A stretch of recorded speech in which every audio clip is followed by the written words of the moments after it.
Hi, I'm Steve Richardson and welcome to SR Autobodies.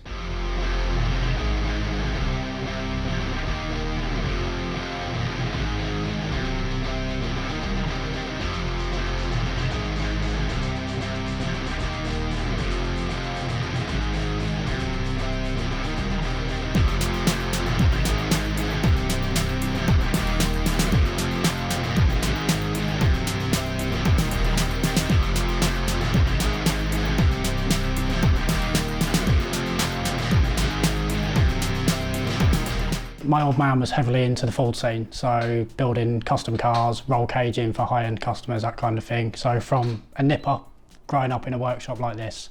So cars have always been my background. Engineering, fabrication, restoration. Joined the army at 22, come out the army at 24, 25. Really didn't know what to do with myself basically, so jumped into lorry driving, grabbed a little private workshop, tinkered. Ended up with a Silvia in my life. And as all Silvias, I was under the bonnet because it broke down all the time. The little workshop then ended up being more work there than actually lorry driving. I wanted to start a business. I'll be honest, I was so scared. It was unreal how scared I was. Probably 8-9 years ago, I jumped in and just went, do you know what? If I don't do it now, I'm never going to do it. Here I am today kind of thing. The name, even though my initials are obviously SR, is actually, I started off doing Silvias, so S bodies. I wanted to sort of like push into R bodies, so it seemed fitting to do S and R body and then auto bodies. Mainly restoration, and it started off with just pure restoration. Pretty much people bringing me an absolute rock box, crying to me and telling me it's a family car and then wanting it immaculate. Love a challenge. I struggled to say no. It was mainly just restorations, and in the last 3-4 years, because of the Australian market, everyone now typically wants an Aussie build. 1,000 horsepower, air conditioning, take the family out and can still do 9 seconds. That's not easy. You boys have cracked that. We're very behind in sort of like the UK still. With the help of a lot of the Australian guys, I'm trying to push as far as I can to give the customers in the UK what they want. So we have certain customers that want like full-on OE. They want just a primer, bare minimum seam sealer, basically base coat underneath. Then you get like the OE Plus, which I call the whole car is bare metaled, stone chipped, primered, seam sealed, coloured underneath, but the car's able to go out in the absolute hanging down rain, park it up and not worry. And then started the modifications. People now wanted to start pushing for, once again, Aussie stuff, tube subframes, air jacks being mounted in. And that's where I enjoyed doing the restoration side. It's nice to have a vary of 1 minute we can be doing a pure underside restoration on an M1 for a customer in America. The next day we could be fitting air jacks in a full out race car. And it kind of keeps you on your toes. It keeps you active and keeps you pushing to strive. I feel the GTR scene, there was a point in the UK where you had select people like RK Tuning, MGT, RB Motorsport. They were building and knocking out some of the fastest cars literally near enough on the planet. And I think they peaked, levels dropped off, it just went to what it is. And then, let's be honest, like last 5-6 years, Australia's just leaped out of nowhere, and we're seeing lesser people want to restore them and park them away. More people actually want to have them restored and know that the car's good for another 10-15 years of motoring enjoyment, family cars, but equally at the weekend they can go out and have fun. But then on Monday you can put the kids in the car, take them to school. I'm hoping it brings everyone together. We all like GTRs. End of. That's what we like. I'm looking forward to it. It's also going to cause me a few issues because now everyone has decided that they want their car ready for your show. It gives me deadlines which I can work with. I love that. There is nothing like actually a deadline given, because when you've got a deadline like that you can strive. I am going to enjoy it, and honestly I'm looking forward to cracking a beer at your show and having a nice weekend with everyone across the UK.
So I've explained to you what we've done.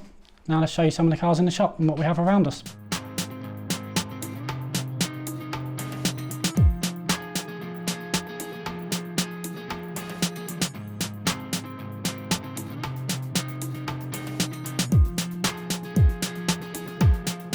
First up is probably one of my babies. This GTR come to us about 4 or 5 years ago. It was coming in for, at the time, standard engine build, still in the white paint job, standard interior, underside restoration, sort some rust out.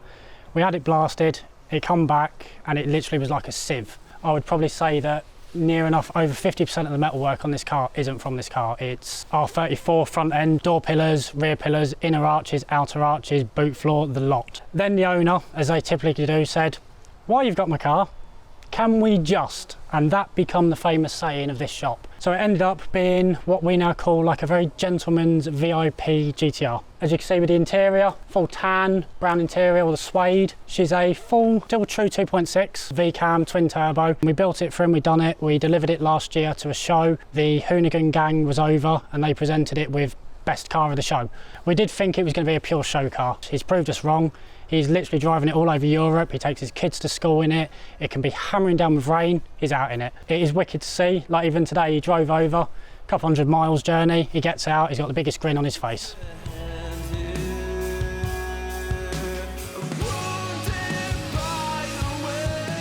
This one is a Amori Nismo 32.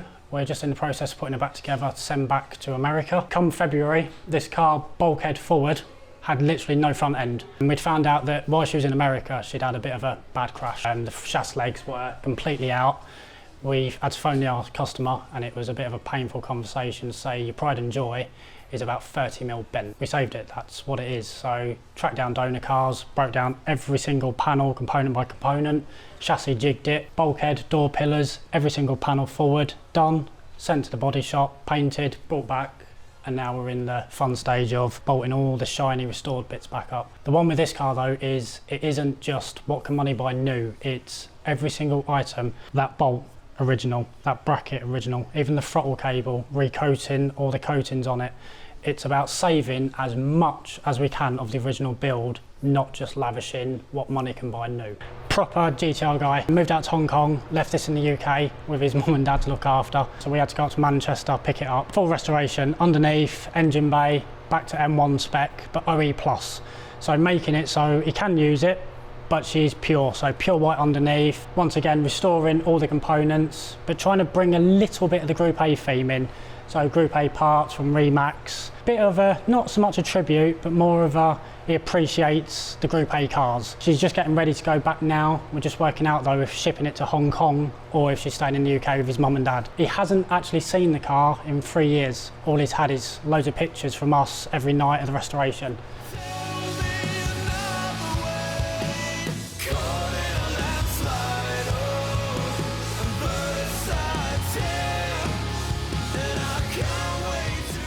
If I told you what this car actually come in the shop for, you would cry with laughter.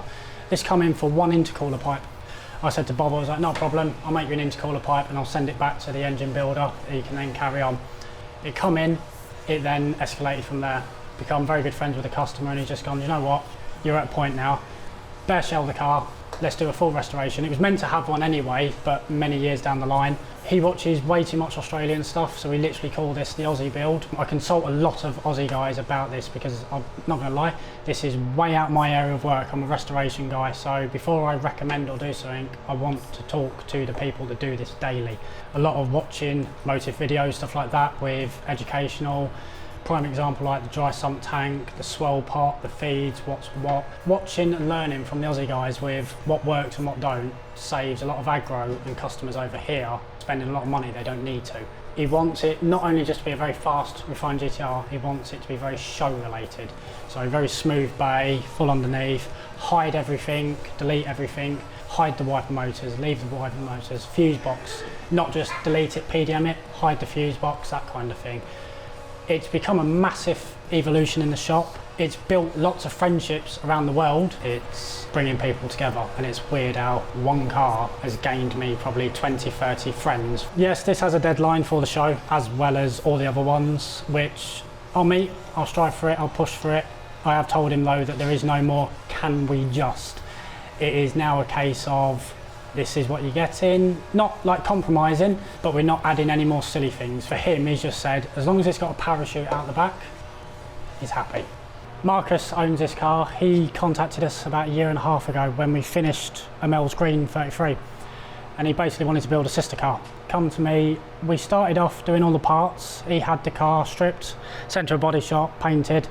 So we effectively picked up a sort of like a half-built rolling shell with all our parts that we'd done on a pallet. And then we put it together. He had a very strict how he wanted the car. There was no, can you just, it was, he knew what he wanted. He gave me a list and went, that's it, build it. However, this one's got a lot more in the engine. We did manage to get him single turbo because he always wanted single turbo. He literally is an Aussie lover. So it's a Nitto 2.8 wide journal, precision turbo, Datone drive-by-wire. She's making just over 700 horsepower at safe boost. He chose all key components. He's never scrimped. If the car needed it, he got it. He just wanted to overbuild it so it was basically hassle-free and enjoyable car for him and his family.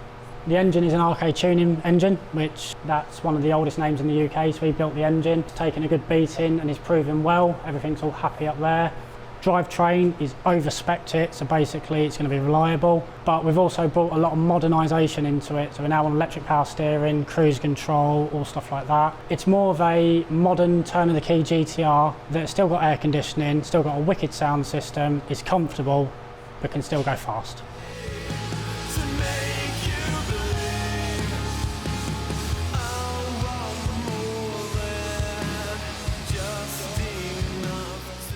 This belongs to one of our very good customers, Dave. Dave literally pretty much has no real massive driving GTR experience. However, biggest fan of Motive DVD. Everything based on his cars. Now we're building 7 for him and they're all, excuse my language, batshit crazy. This one, however, I've taken over building this one and I'm trying to give him a very nice street spec driving GTR. Air conditioning, 6-speed, 2.8, nice stockish interior, sound system. We're also trying to bring a lot of the old OG parts back in, so we've got a lot of the rips, like the rips inlet manifold, catch can, but modernisation and stuff. Collecting a lot of the old HKS rare stuff for it, but just modernising the car. The aim of this one is basically very much like Marcus's Green 32, is to have 600-700 horsepower, drive gorgeous, be reliable and fun, because all of his other cars are going to be sort of like air shift sequential transmission, big power. I've stepped in and said, let me build you what I think a road GTR is, and this is where we're at on this one.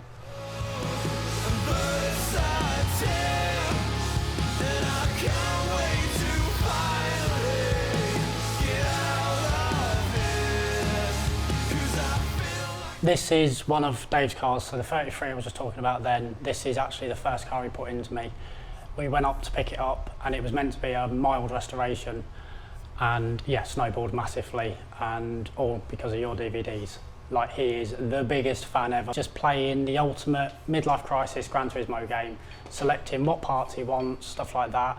So like, this car's been built on the sort of like Japan 2000 era. So she's got a full Duloc body kit, magnesium center locks, glitter metallic paint. It's very street Japan style. However, everything Aussie, basically parts. So she's got a 3.4 spool engine, G45 going in this one, air shift OS 88, all the tube subframes, and he's basically just more of a silly idea I come up with, chassis bars, stuff like that. He just goes, do it, crack on, let's do it, let's build something. No, there is no purpose to it. He had this sort of like silly poster idea of a Duloc kitted 32 and he can't get it out of his head and he wants it. This will probably not drive nice. He will tell you it's absolutely amazing, but in reality, she's going to be so solid with all the AA arm suspension, the rose joints, how chassis stiff she is. But to him, he will literally love it and tell you it's the best thing in the world.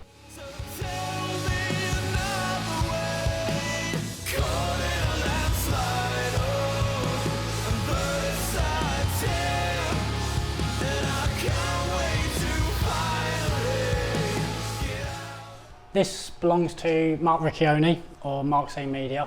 Once again, it come in through HJA. He bought the car through HJA, had it for years, no mechanical sympathy, blew it up many times.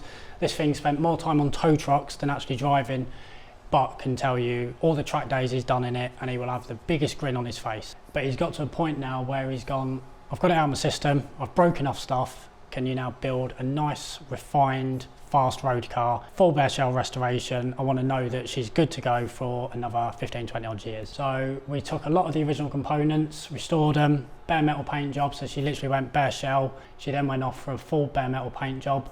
And then this one come back. And then engine choice, a Nitto 2.8 wide journal, single stage external oil pump, all the toys, that kind of thing. Over-spec'd it massively to be safe, because basically he's blown enough of them up now. Now let's give him a car that is actually comfortable and safe. And that engine got shipped yesterday. So I'm buzzing to get that. That'll be the first Aussie engine for the shop. We've got about 3 or 4 more on order, because she's at a point where the whole underneath is done, the interior is done, pretty much everything's done. We're just waiting for running gear. So the moment it lands, we're just going to dive straight into it, get it buttoned up and get him back out, because I think he's got the GTR itch again. Every time he comes down, he literally goes home like twitching his Porsche and his Viper and not cutting it. This one will make GTR Festival comfortably. This will probably be the one that won't have me screaming at the last night. So yes, this will be at the GTR Festival. Oh, this by far is literally the dumbest car that has not a single purpose in the world. Dave now owns it, typically. We was building it for an old owner, and it was a slow build, and it was meant to be a drift car. And he bought the Pandem kit, and he basically said, paint it black, let's drift it. I kind of said, that's a terrible idea. Let's do like a classic look. Let's bring back the Calsonic look. Let's do a wide arch version. He then, life went on. She'd been a couple of years. He'd had a family, he'd had a kid, and he said, I'm not into drifting anymore. I'm starting business, I'm going to sell it. Dave thought this was the best thing in the world. He brought it. He knows it has no purpose. And when I mean it has no purpose, it's literally the dumbest car ever, except for every grown man who sees it just goes, I want that. There is no, it's going to drive horrible. It's not usable. Like I said, there's a £5,000 strop brace on technically a drift car / show car. It ticks every box, but doesn't work at every box. And that's the only way I can say it is, it's just wicked to look at. She's ready to start up. She's a 2.7. She'll make some good power. It's not going to be like breaking records. It's going to be breaking drive shafts. It's just going to be a fun car that it's another one of sort of like Dave's silly Gran Turismo midlife crisis cars. We have the LMs remade at the minute. And as soon as I found out that Toby, SR Autobodies, could get LMs remade, I run into him and was like, can we build these man spec? And I was like, we need 12, 13 inches out back, big dish. Can we do them? The factory agreed. We now have these, but these are the biggest sets that we literally can do of the remade billet wheels, and they are a full billet centerpiece, new hardware, new lips and barrels, ready to basically rock and roll. Toby now stocks them in all obviously the GTR sizes, so like your 18 by 9.5, your 32s, your 18 by 10.5, 33s. You can configure any color, any theme. We run them on quite a few of the builds. A lot of the 33 boys obviously opt for 19s by 10.5s, that kind of thing, and then they can choose center color, wheel color, bolt color. Do they want finished, polished? They want satin? That's where we're at with them. They're going well, to the point where we actually now stock them in stock, so they don't have to wait sort of like 3 months lead time. We can just box up, next day, delivered, done.